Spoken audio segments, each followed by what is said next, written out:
With the NBA offseason now in full swing, there is plenty of attention set to be paid to the Sixers, who will be one of the main players across the NBA circles. And at the top of the list, as far as names to pay attention to, is Jimmy Butler. Now, there was some further noise added to this as the odds came out that the Philadelphia 76ers are the favorites to land Jimmy Butler in a trade this offseason, if, of course, the Miami Heat are to part with him. So I do want to dive into what the likelihood of that is, what we know from the contract side of things, from the Jimmy Butler side of things, from the Miami side of things, and whether or not it does make sense for the Sixers. And there has been kind of, more attention surrounding this in recent days. Now, the reason that this is a differentiating factor when talking about Jimmy Butler as opposed to Paul George can opt out and become a free agent straight up to the point where these Sixers can sign him. That is not the situation with Jimmy Butler. That it does take two to tango, and it would take the Miami Heat being willing to move on from the current star and the guy that is still the cornerstone of their franchise for that to be the case. Now, I'm not entirely ruling that out because what we do know about Jimmy Butler and found out firsthand here in Philadelphia is there is a little bit of a shelf life to having him in organization. That he's not a guy that is going to be giving pats on the backs and be there for the good vibes, that he does wear on you. He does take things hard-nosed. He is all in to win on an everyday basis, and that's part of the reason why there is the appeal to bring him back to Philadelphia in the first place. Now, to touch on the contract to start, we do know that at this current time, entering his age 35 season, he's due for $48.7 million, and then he has a player option for the 25-26 season for $52 million. Now, on top of that, he's seeking an extension as it currently exists, and that seems to be a bit of the friction point between the Heat and Jimmy Butler at this point in time. So what we do know is that Jimmy Butler is expected to seek a 2-year, $113 million extension, which comes out to $56.5 million a year. And the Heat not offering the extension could lead to a disgruntled Butler.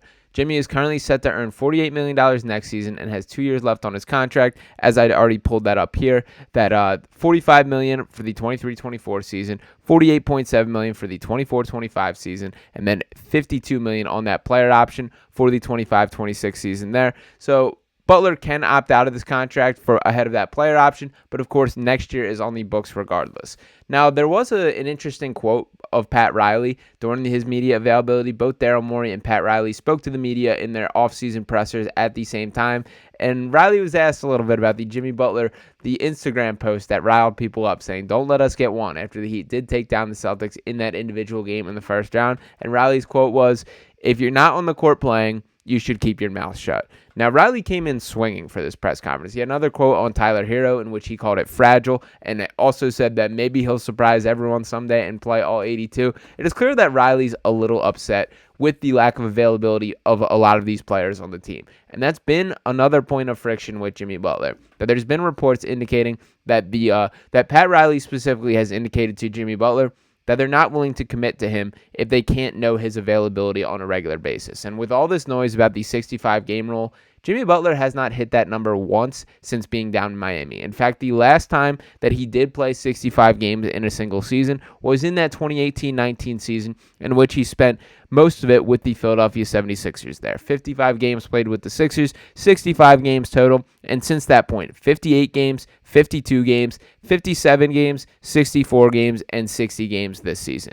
Now, one of the reasons that is very, I don't want to say upsetting to me, but why that sinks him down on my list of priorities for the Sixer is part of my selling point and part of my desire for this offseason is to find a third star to take weight off of Joel Embiid so this team can stay afloat. That I think it's very important, and the way to maximize this Sixers team is to have a game plan for having set nights in which Joel Embiid is not expected to play to preserve him for the playoff run.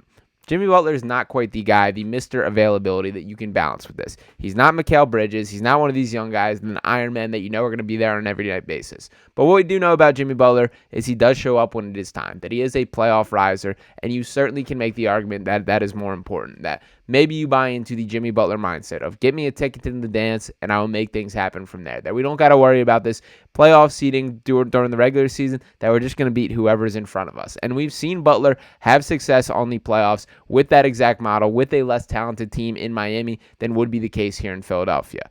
And also the biggest point to note when having all these discussions is, of course, the Jimmy Butler and Joel Embiid relationship. That what we know about Joel Embiid is he is a guy who tends to beat to his own drum, runs in his own lane, and Jimmy Butler is one of the rare athletes where there is crossover, where there is a strong relationship there, which obviously comes from Butler spending his time in Philadelphia. And I did want to bring up, there's a ton of quotes that you can find. These guys, basically flirt with each other online all the time with some of the Instagram comments and that kind of thing, even to this day. But there is one quote that I did want to pull up from Joel Embiid, that this came immediately after Jimmy Butler did leave, when returning to the Sixers the next season and speaking about the roster. And what Joel said here is, quote, "We lost a big piece in Jimmy. He did a lot of great things for us, but we should be up there. On paper, we got a really good team, so now it's on us to go out there and actually prove it. It was a big loss because me and Butler, we got to the point where we were really close. We're still close. We talk a lot. That's my guy. That's my buddy forever. I wish he was on the team because I feel like the relationship that I built with him could have gone a long way. Jimmy, when it was the fourth quarter, we knew the ball was going to be either in me or Jimmy's hands. I knew that I could count on him too. This year, it kind of changes around." So I thought that was very interesting, and you can find a number of other quotes of both these guys sharing respect with each other. Why I think that's particularly interesting as it pertains to this offseason is Daryl Morey was also open about Joel Embiid having a voice in what those players will be added. Now, I should make it clear that I think that's the right decision to have a voice. It's a different story if Joel's making decisions. That Daryl Morey absolutely should ask Joel his thoughts on something. That does not mean necessarily that you have to take that opinion in stride.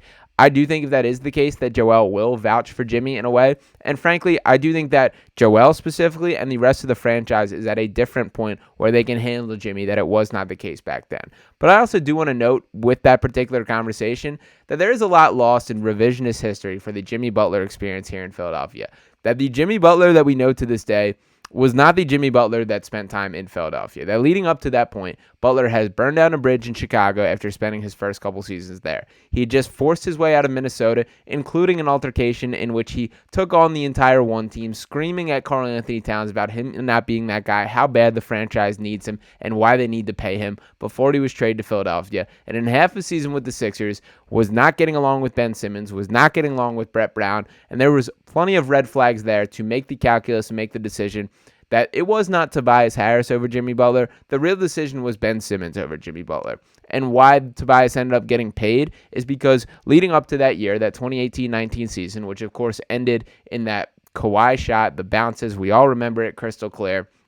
But leading up to building that roster, the Sixers made their all-in push. That they traded Landry Shamet, they traded a ton of picks, a ton of young players, the Dario Saric's of the world, to make this all-in push, and it brought back Jimmy Butler and Tobias Harris. When Jimmy Butler, it was clear the writings were on the wall that he was not going to continue his career in Philadelphia. The Sixers had to sign someone. So that's where Tobias Harris did maximize himself, put himself in the position that it never was the direct decision that we think Tobias Harris is better than Jimmy Butler. But the calculus was made that we know Tobias Harris will be less disruptive than Jimmy Butler, and we believe in this core to continue growing with or without this guy. So while the experiment was worthwhile at the time, is it worth retrying that and seeing if it makes more sense now? Now, I do think you can make the argument that that is the case. And to dive into what Jimmy Butler brings from an on-court standpoint, that through his career, he's averaged 18.3 points, 5.3 rebounds, 4.3 assists. He's coming off a season in Miami in which he averaged 20.8 points per game, 5.0 assists, 5.3 rebounds, shot a career-high 41.4% from three, although just 2.4 attempts from beyond the arc per game. That is an area of concern with Jimmy's game, is he's not a guy that is going to let it fly from three. And spacing is always the name of the game when constructing a roster around Joel Embiid. Now, Jimmy does plenty of other stuff that is worthwhile and necessary on this team. And Daryl Morey also was very upfront about finding a true wing to round out the Tyrese Maxey and Joel Embiid trio is going to be at the forefront of his mind. I do think Butler fits that category, and specifically when looking at finding your way through the Eastern Conference right now, you're going to have to take on the Jason Tatums of the world, the Jaylen Browns of the world, the Giannis's of the world, that you do need some wings, some perimeter defense to make that possible. And Butler's a pretty good option as it pertains to that. Now, the greater conversation here is, so Tyrese Maxey and Joel Embiid are very clearly the pillars of this franchise at this point.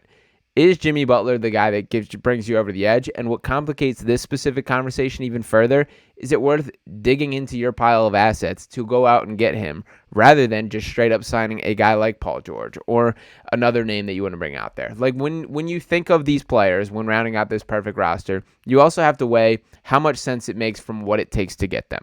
For example, I do think Jimmy Butler, personally, I believe I would prefer Jimmy Butler than Paul George based on where they're currently at this point in their career, based on the level I currently see them playing at. I'm a little concerned about the Paul George regression, and I will dive more into that.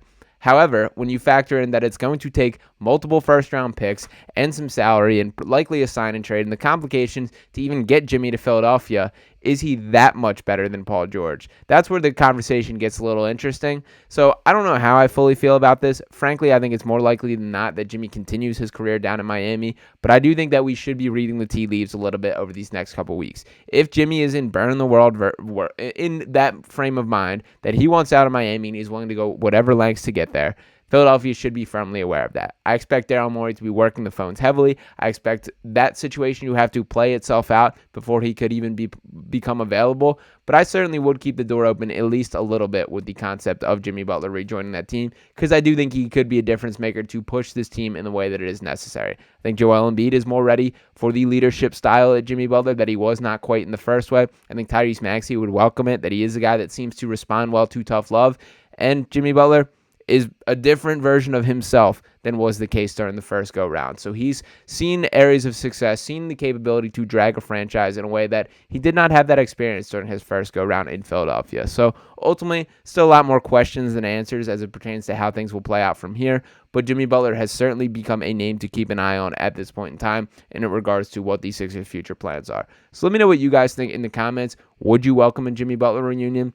I still am a little bit skeptical of it. I'm not ready to go all in and say that it's my move, but I do like Jimmy Butler, and I would be open to it if the cards align correctly, and obviously depending on what you're sacrificing the other moves in that situation. So we will see how things play out from here. Again, let me know your thoughts in the comments. Make sure you're smashing that subscribe button to keep the Digest family growing here, and drop a like to let me know you're listening. Thanks so much as always, and talk to you next time. Peace.